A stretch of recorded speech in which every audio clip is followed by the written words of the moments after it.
অস্ট্রেলিয়ার দুর্গে জয় ছিনিয়ে নিয়ে লাল বলের ক্রিকেটে নিজেদের পরাশক্তি হিসেবে জাহির করছে বাংলাদেশ। টেস্ট অভিযাত্রায় ২৬ বছরে ১৬০ ম্যাচ খেলে টাইগাররা জয় পেয়েছে ২৮টিতে, যার মধ্যে ১৮টি ঘরের মাঠে এবং 10টি বিদেশের মাটিতে। West Indies, Zimbabwe, Sri Lanka, New Zealand, Pakistan এবং সর্বশেষ অস্ট্রেলিয়াকে তাদেরই মাটিতে হারিয়ে ৬টি ভিন্ন দেশের অ্যাবে জয়ের পতাকা উড়িয়েছেন নাজমুল হোসেন শান্তর দল। সিনট্যাক্স রিচার্জেবল ফ্যান দিচ্ছে টানা ৭ ঘন্টা ব্যাকআপ।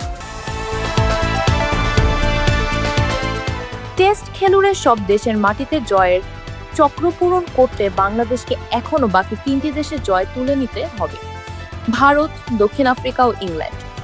এর মধ্যে ইংল্যান্ডের বিরুদ্ধে দেশের মাটিতে জয়ের রেকর্ড থাকলেও ভারত ও দক্ষিণ আফ্রিকাকে নিজেদের মাঠে কখনো হারাতে পারেনি বাংলাদেশ। অন্যদিকে টেস্ট পরিবারের নতুন ২ সদস্য আফগানিস্তান ও আয়ারল্যান্ডকে দেশের মাটিতে হারালেও তাদের বিরুদ্ধে এখনো কোনো অ্যাওয়ে টেস্ট খেলা হয়নি টাইগারদের।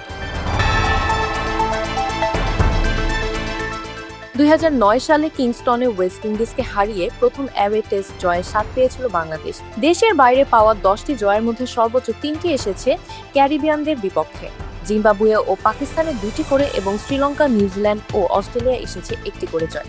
প্রতিপক্ষের মাঠে সাম্প্রতিক এই দুর্দান্ত পারফরম্যান্স আশা জাগাচ্ছে যে অধরা বাকি দেশগুলো খুব জলদি জয়ের বৃত্ত সম্পূর্ণ করবে Bangladesh. Media archive desk, Deepika.